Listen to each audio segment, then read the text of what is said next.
Oh, help me, Dr. Sayus.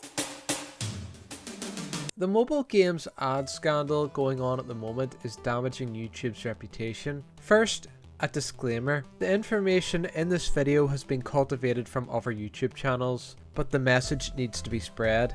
Over the last few months in particular, I've been targeted with ads from mobile games, half of which are from the explicit persuasion. This came as a surprise to me, as I usually only watch retro gaming videos on the site. Most of these ads are peddling shovelware, even by mobile standards, and yes, I run an ad block on my PC. However, you can't use an ad block when using the YouTube app on your phone. What's shocking is these ads aren't meant for adults, they're targeted towards children, despite merely being smut poorly disguised as a game. Think about it. How many adults are going to see these ads and not have at least a little skepticism on their legitimacy? Most viewers know the over-the-top visuals being shown isn't going to translate into the actual product. And even if some do download it, when they find out they have to pay money just to make minimal progress, most will drop it like a hot coal. It's no secret that mobile gaming thrives on wheels. This means a very small percentage of a game's player base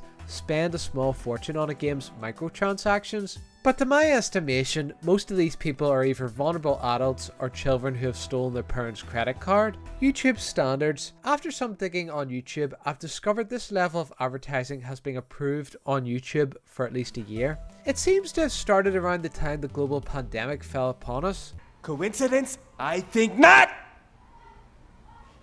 There's so many ads of this nature, people have been making compilations of them throughout 2020 alone. YouTube is very strict with creators on many of its rules, including the ones on nudity and sexual content. To quote YouTube's article on this, explicit content meant to be sexually gratifying is not allowed on YouTube. Explicit content featuring the below policy violations could result in channel termination. Depiction of genitals, breasts, or buttocks, clothed or unclothed, for the purpose of sexual gratification, pornography or depicting sexual acts, genitals or fetishes for the purpose of sexual gratification on any surface such as video, text, audio, images. And on that note, the morality of the medium comes into question. The people on YouTube who approve these ads aren't stupid. They know exactly what they're doing. Money talks and bullshit walks. But even so, if advertisers are allowed to skirt around YouTube's rules, what message does that send to creators? And although the funds gained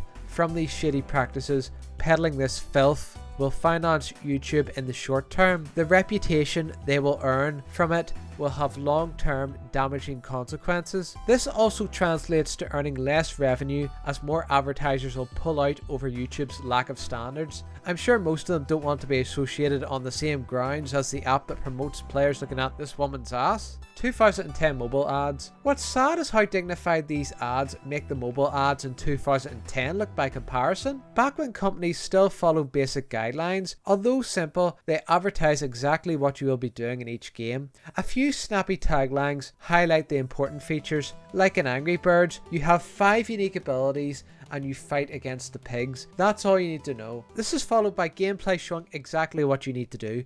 No deception, exactly as advertised. This is the opposite of modern day mobile ads, where even the most legit ones fail to say or display what you do in the game. What they do show is complete separate, only used as a promotional video. With that said, mobile ads have been plagued by microtransactions since 2006, though the problem has been steadily getting worse over time. Creators. As time has passed, more creators have jumped on the mobile game sponsor bandwagon. 5.35 into Upper Echelon Gamers video proves most of what these influencers, who so many, especially kids, look up to, say is scripted and not their actual opinion. Most viewers find this out when they play the game being advertised, or check how many hours their favourite creator actually played the game.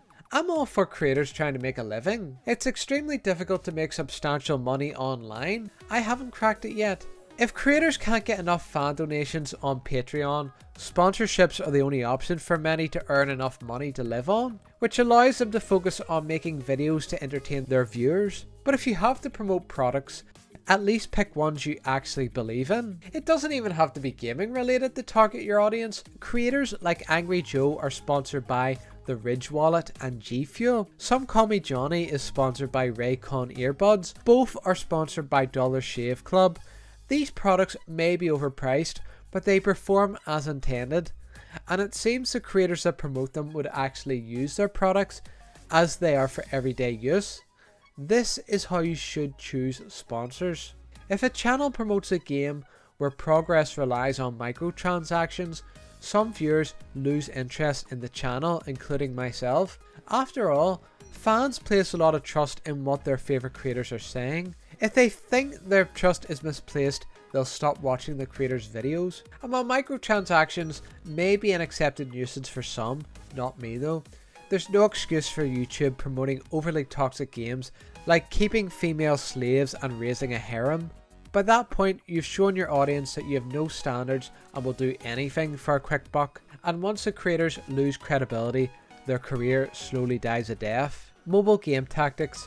More mobile games are incorporating popular or inventing viral memes. The consensus online is that this is for shock value, which gets YouTubers to react to them on their channels, which is then absorbed by plenty of eyeballs. At least I don't have to worry about promoting them since my videos barely get any views. As the old saying goes, there's no such thing as bad publicity. People want to play games just to see how bad they are. That's these mobile developers' mentality anyway. But what they fail to realize is this can be a double-edged sword that can actually destroy companies. There may be a silver lining though. YouTubers allow viewers to report inappropriate ads, so essentially the public are doing their job for them. The problem is a lot of people won't bother or won't know how to do that. And by the time someone does, a lot of damage has already been done in the app in question.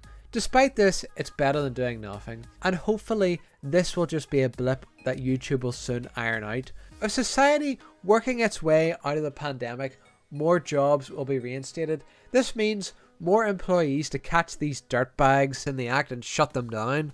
And over time it means that it won't be feasible for these companies to advertise their shovelware on the platform. We can only hope. Thanks for listening. Spread this message to as many people as possible and hopefully we can get YouTube to crack down on these shady practices. Hello guys, hope you're having a fantastic day. If you enjoyed the video, make sure to leave a like and to subscribe for more videos.